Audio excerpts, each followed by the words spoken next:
Assalamualaikum warahmatullahi wabarakatuh. Selamat malam teman-teman semua. Kita kembali di mata kuliah Internal dan External Relations yang pada pertemuan kali ini kita akan membahas tentang External Relations setelah kemarin kita membahas tentang Internal Relations. Sebelumnya saya mohon maaf, sesi 4 ini seharusnya kita gunakan atau kita laksanakan melalui Zooming. Namun mohon maaf sebelumnya karena Zooming saya bermasalah, maka Zooming kita di sesi keempat ini kita undurkan untuk di sesi yang kelima pada pekan depan ya. Baik, pada pertemuan kali ini kita akan melanjutkan pembahasan kita masih terkait dengan internal dan external relations. Ini berbicara terkait tentang intisari dari mata kuliah yang teman-teman ambil. Secara bahasa, saya sangat meyakini bahwa teman-teman sudah memahami apa itu external relations. Secara dasar atau secara mudah kita bisa mengatakan bahwa external relations adalah hubungan yang harus dijalin antara perusahaan dengan orang-orang yang berada di luar perusahaan atau di luar organisasi. Itu konsep dasar dari yang namanya external relations. External relations berbicara terkait tentang bagaimana cara kita menjalin hubungan baik dengan publik internal atau publik dan publik eksternal, karena pada dasarnya merupakan dasar untuk menjalin hubungan dengan pihak publik eksternal. Jadi maksud dari statement ini adalah jika kita ingin mempunyai hubungan yang baik dengan publik eksternal, maka jangan sepelekan publik hubungan yang baik dengan publik internal, karena dua hal itu adalah yang saling berkaitan. Publik eksternal dapat terjalin hubungannya dengan baik jika publik internal perusahaan tersebut juga baik. Maka melalui ini organisasi diharapkan mampu untuk memahami dan merespon harapan-harapan publik eksternalnya. Artinya di sini diminta bahwa perusahaan itu mempunyai sense of yang tinggi terhadap apa yang menjadi harapan, apa yang menjadi pesan dan sebagainya dari publik eksternalnya. Berkomunikasi dengan publik eksternal tentunya harus dilakukan secara persuasif. Persuasif artinya mengajak dan bersifat informatif. Artinya perusahaan memberikan sebuah info-info yang memang dibutuhkan oleh masyarakat atau dibutuhkan oleh publik eksternal. Informasi pun harus disampaikan secara jujur, teliti, dan berdasarkan pada fakta yang sebenarnya. Jangan sampai kita mengeluarkan sebuah informasi yang tidak sesuai dengan fakta atau yang bertolak belakang dengan fakta. Maka jika itu dilakukan, mustahil akan terjadi hubungan eksternal yang positif, hubungan eksternal yang baik antara perusahaan dengan publik eksternalnya. Secara persuasif, komunikasi bisa dikemas secara menarik sehingga publik memiliki ketertarikan pula. Dalam hal ini contohnya mungkin perusahaan bisa membuat sebuah akun media sosial, lalu akun media sosial tersebut dikemas sedemikian rupa dengan cara yang menarik dan sebagainya sehingga membuat publik itu suka, publik itu mempunyai perhatian dan publik akan aware terhadap perusahaan tersebut.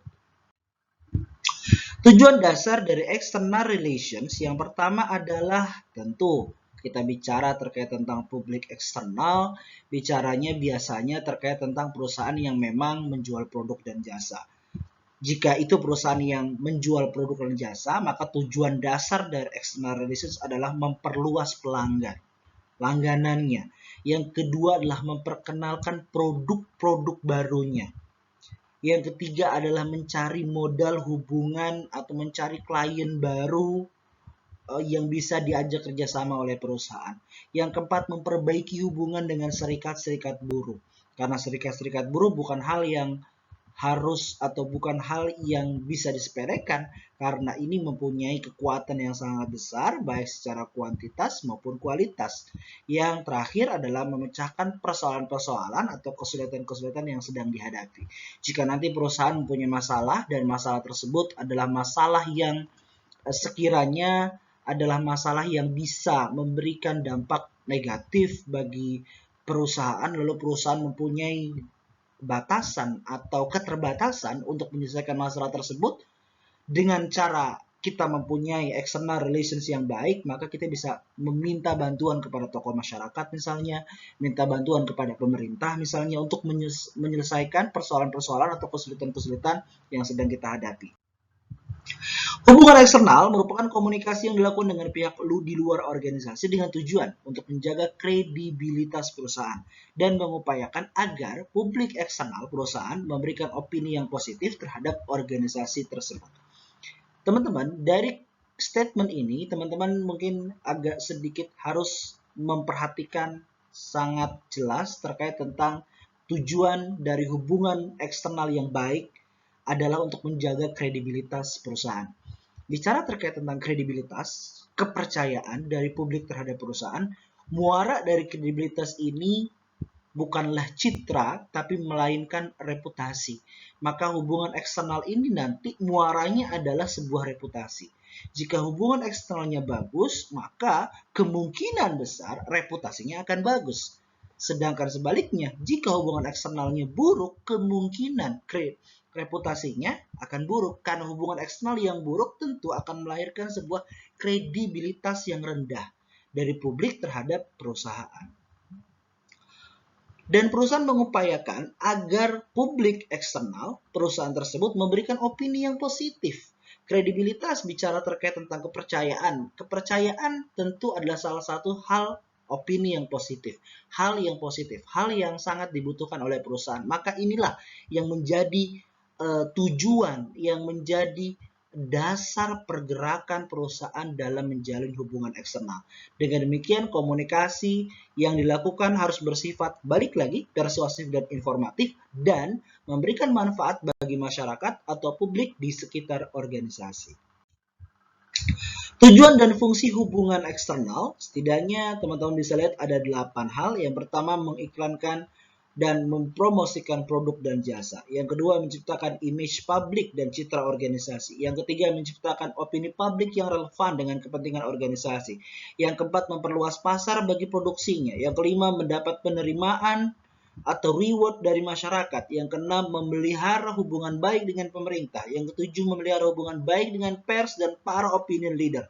Dan yang kedelapan, memelihara hubungan baik dengan para pemasok yang berhubungan dengan operasional perusahaan. Ini tujuan secara dasar, secara umum dari sebuah hubungan eksternal.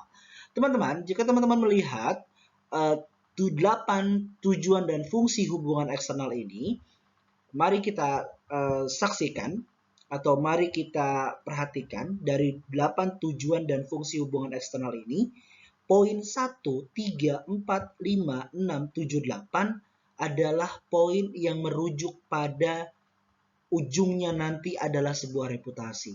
Sementara poin yang kedua sangat jelas mengatakan untuk menciptakan image publik atau citra organisasi yang bagus dari perusahaan atau citra perusahaan di hadapan para publik eksternalnya. Maka teman-teman bicara terkait tentang perusahaan dan teman-teman nanti sebagai seorang public relations officer itu sebagai representasi dari perusahaan tersebut, maka teman-teman harus ingat bahwa tujuan PR itu hanya dua. Ujung tujuan PR itu hanya dua. Yang pertama citra dan kedua reputasi.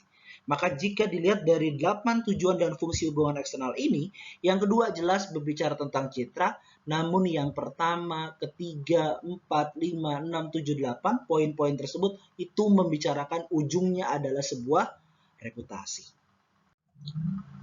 Dalam upaya kita untuk menciptakan hubungan eksternal yang baik, kita bisa menggunakan media-media yang bisa digunakan untuk mendompleng, untuk mendongkrak, atau untuk menjadi sarana kita menjalin hubungan yang baik dengan publik eksternal. Yang pertama adalah personal contact. Ya, teman-teman bisa mempunyai kontak dari publiknya, lalu kita berkomunikasi dengan mereka, misalnya mereka merayakan hari raya besarnya, kita mengucapkan secara pribadi dan sebagainya. Kalau misalnya itu adalah publik yang memang mempunyai peran penting bagi perusahaan. Yang kedua adalah press release, yaitu menginformasikan secara positif kegiatan perusahaan atau organisasi melalui media massa.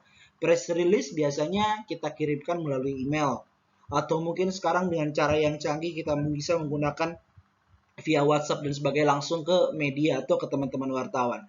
Yang ketiga adalah press relations, yaitu menjalin hubungan yang baik dengan media massa. Dari nanti pada saat kita membahas press relations, ini nanti ada beberapa turunannya.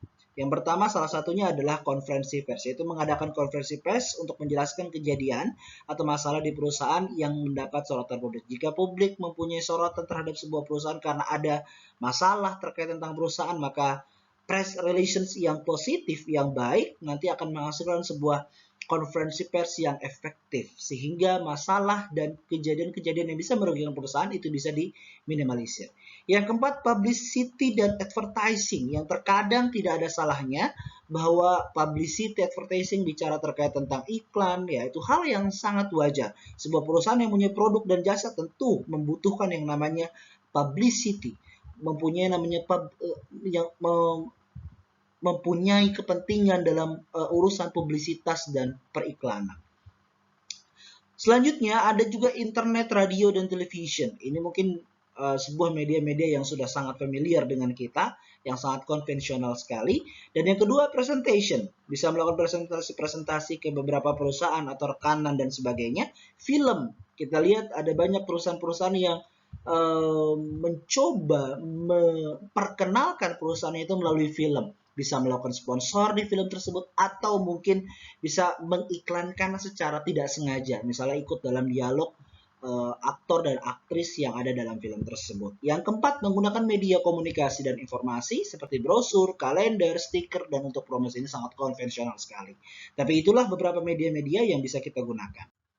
Kategori publik eksternal, setidaknya ada 8 ya teman-teman. Yang pertama adalah public pers, yang kedua adalah publik pemerintahan, yang ketiga adalah publik masyarakat sekitar, community public, yang nanti ujungnya ini adalah kegiatan yang disebut dengan corporate social responsibility. Yang keempat adalah publik rekanan, yang kelima adalah publik pelanggan, keenam adalah publik konsumen, dan yang ketujuh adalah publik bidang pendidikan, misalnya seperti kampus.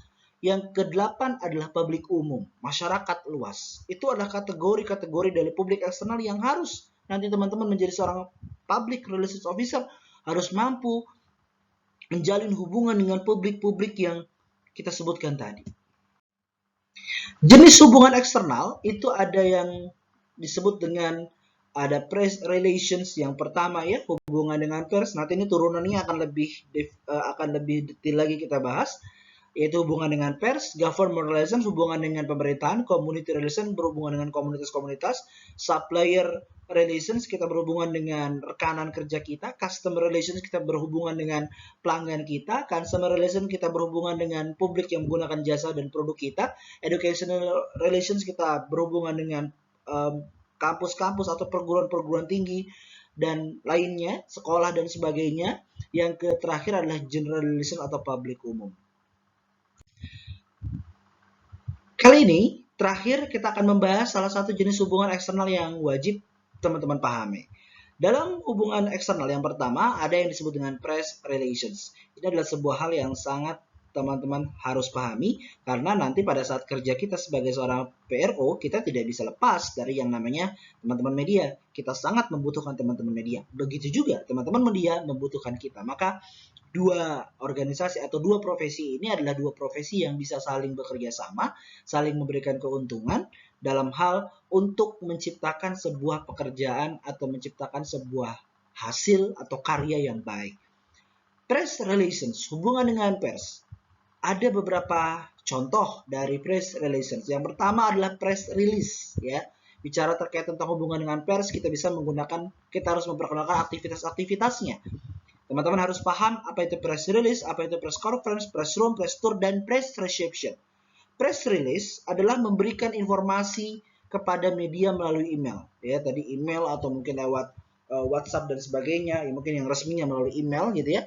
Lalu yang kedua adalah press conference, memberikan informasi dengan cara mengundang mereka ke perusahaan dan sampaikan informasi secara langsung. Jika informasi tersebut adalah informasi yang penting, informasi yang terkait tentang perusahaan, informasi yang mungkin terkait dengan permasalahan yang sedang melanda perusahaan tersebut. Press conference, yaitu kita mengundang teman-teman media untuk datang ke kantor atau untuk datang ke suatu tempat, lalu kita jamu mereka, kita siapkan ruangan untuk mereka, kita siapkan mereka untuk bisa membawa alat-alat dan sebagainya, dan kita siapkan juga kemungkinan bagi mereka untuk bisa bertanya dan berdiskusi langsung dengan kita.